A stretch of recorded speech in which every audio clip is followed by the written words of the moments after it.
Let us go, ladies and gentlemen. This is the French Revolution review. My goal to take this here chart and perhaps the other side, we'll see what 15 minutes allows me, and to zip through it in a way that helps us to understand all of the relevant big ideas we need to be thinking about. Now, we reviewed the material going column by column, and I kind of, as I look down at my sheet here, I want to talk about it as I go down row by row. So, for instance, I'm going to start here with the Catholic Church.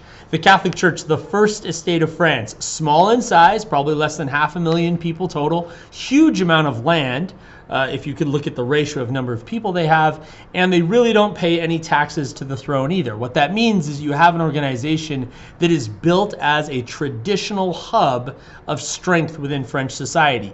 Look back into our past, that is to say, a little bit of context. The rulers prior to the French Revolution, the Bourbons, have done everything they can do to assure that this is a uniformly Catholic society. It is not a society of religious pluralism. Take away the Edict of Nantes over time, issue the Edict of Fontainebleau as Louis XIV did in 1685, and you establish a France that's very Catholic. So, France's people, 27 million strong, are very Catholic. Now, the people who lead the moderate phase of the French Revolution really believe that the Catholic Church unfairly has power and land. So they're going to scrap that almost immediately. The civil constitution of the clergy makes the clergy into a wing of the government, in the same sense that the government has an army, it has tax collectors, it might have civil servants of other types, it has priests. Now, you are still fine to worship the Catholic faith, but the Catholic faith is no longer an esteemed, privileged class. Its leadership is to be elected by the vote of the people. It no longer holds the mystique that you might have seen it had prior to 1789.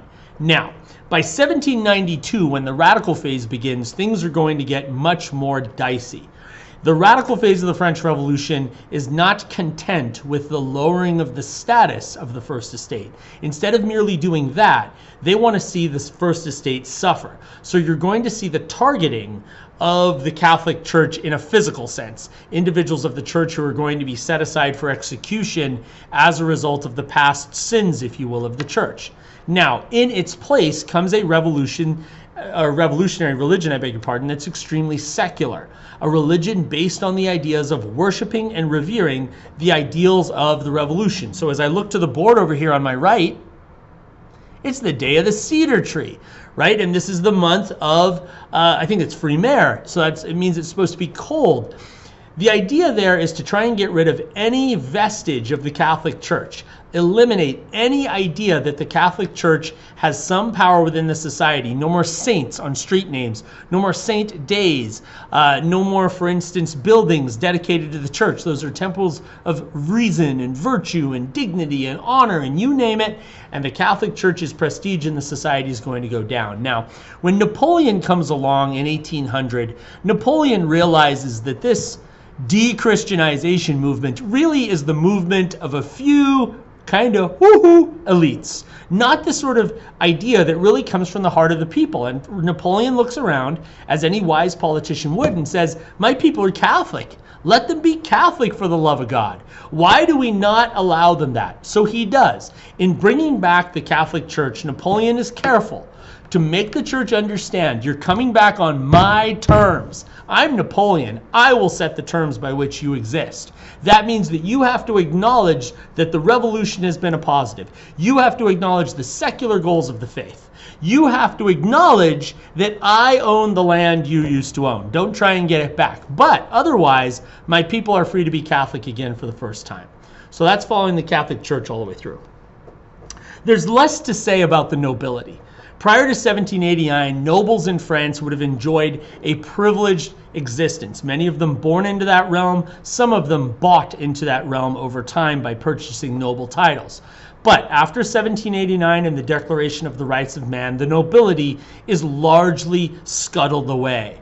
Any idea of privilege based on your birth, or for that matter, a lack of privilege based on your birth, is gone. It is no longer the case that you enjoy the blessings of a great birth or the burdens of a lower birth. Everyone is equal among the society. That's a very enlightened idea. And the Enlightenment, again, very popular in that moderate phase of the French Revolution. The ideas of Locke are coming through here very clearly. We are all born with these certain rights, and these rights are to be defended by our governments. And the people who are framing this first revolution, this moderate phase of the revolution, very middle-classy sorts, don't see the nobility as privilege at all. If anything, they have a problem with them. Those guys don't pay taxes. Those guys get all the good stuff. And you know what we get? Yeah, that's what we get. And it's time that changed. Okay? Now, moving along. I look at the radical phase of the French Revolution. Again, we're going after the nobility. I think I shook the camera and it moved. It's okay. I'm over here now. Okay? We're going after the nobility and we're going to target them. What emerges in their place? Really not much here. Okay, by the time we get to Napoleon, the nobility is really based on meritocracy, and nobody is more meritocracy than Napoleon. Napoleon, born into a class of family that's not that elite, middle-class style family, gets a job in the military and then makes it work. So he wants to pass that meritocracy on to people. I'll be frank with you, I'm unlikely to ask an essay question about the nobility going across here because I don't think there's a ton to say in some of the areas. But know this, they start out privileged, they lose that status in 1789, and they never really come back at that level. Other people might be a nobility at some point, but those original nobles, not the case. These are the people who need some of our love, the middle class, the third estate's highest money earners, who prior to 1789 feel like they're the ones earning the cheese of French society and not getting any of the love as a result of it. What they want from revolution is the opportunity of political and social equality. They want to be able to say, we're important. There's no difference between us and a noble, except that they might have a fancier name. Maybe they have a fancier hat as well, but we can fix that. We'll get you a fancy hat made. But my middle class people look at the moderate phase of the revolution as being their moment. Look at what they do. They begin to strip away the power of the nobility. We saw that already on this chart. They strip away the power of the clergy. Done. And then they go after the monarch. The middle class is going to create a constitutional monarchy, really Montesquieu driving through with enlightened ideas here, limiting the power of that monarchy to assure that there are individuals who have the ability to vote. Now, not everyone votes, though. The middle class is careful to assure that voting privileges are really extended to people of their class. What that does is it ensures a revolution of their style. It means that instead of having a revolution of the common folk, that is to say the pitchfork and Shlomos of the place, you're not going to have that. You're going to have a revolution that at its heart is generally more conservative. Now, I know that sounds ridiculous because these are supposed to be a liberal group of middle class people, but it's not as liberal as it could be. In other words, if all the men of the society voted, you'd have something more going on. Now, saying that, let's transition into the radical phase of the revolution, where you do get all the men of the society participating in the voting process, bound to lead to a more wide-ranging revolution, a revolution that is almost a frothing, angry creature that's hard to control. That's why you get the mass killings of people with the guillotine. You get these radical recreations of the society and how the government functions. And in a way, the middle class isn't as comfortable here. They're more comfortable in that moderate phase of the revolution. And then as I look at the Napoleonic column here, they're comfortable there. Napoleon preserves most of the fundamental individual freedoms and liberties of the revolution. He assures the middle class the chance to rise through meritocracy. He assures a single law code which gives the middle class the opportunity at equality throughout society. It also gives them tax equity. So if I'm a middle class person, I find a little more stability there. Now, would I like to vote? I probably would. That's a downside on the Napoleon setup. But otherwise, I'm doing well there. Form of government. We start out in the most conservative form of government there is, the absolute monarchy, one ruler, Louis XVI, King of France, the Bourbon. King. That's him. And then, over time, his power is limited. The middle-class individuals steeped in their Enlightenment reading have believed that they have a right, and not everyone, but they have a right to limit that power. And hence the power is drawn in. In the moderate phase of the revolution, I get a constitutional monarchy, a monarchy based on limited principles. That's kind of like what they did in Britain. Remember, we did the DBQ that was about the Glorious Revolution and the Enlightenment and the inspirations of the Enlightenment there in making a limited form of government. Rather, what they're doing here in 1789 to 92 in the moderate phase of the revolution. Now, in the radical phase of the revolution, things go radical indeed. We're going to get rid of the idea of a monarch. Gone. In the place of that comes the idea of the right to vote for all of the men of France, a much more radical settlement. Along with it then comes this very active government created in the emergency of the war. Notice what the radical government does. We give the vote to every man. Boom. We recruit as many soldiers as we possibly can.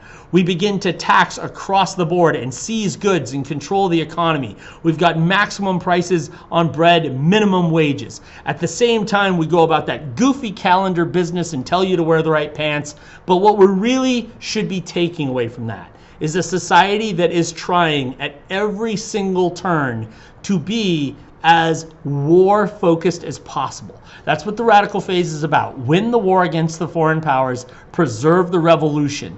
We lose the revolution if we lose the war. Can't do that. Okay? I look at the Napoleonic side over here in the far column as far as government goes, and under Napoleon, here's what I'm going to notice.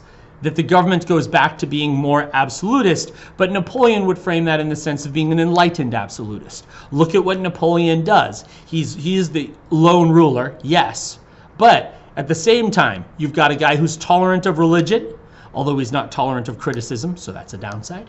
He is open to most of the liberties and the rights that the middle class would like to see enshrined within the society. He creates a law code that's equal for everybody. He spreads his revolutionary ideas wherever he conquers around Europe. Now, he does force them to follow his French culture. That's a problem for people. And he does force them to follow some of his family members as rulers. But inside of France, Napoleon is trying to be as enlightened as possible. I'm going to flip the page. I've got a few minutes, so here we go. Factors that contributed to the outbreak of the French Revolution. They're broke. That's the bottom line. The Bourbon family, over the course of 200 years of rule, have spent them into this problem. Now, at the same price, or the same point, I should say, if I'm a lower class person, I have watched the price of wheat and therefore bread rise and rise and rise across 1788 and 89.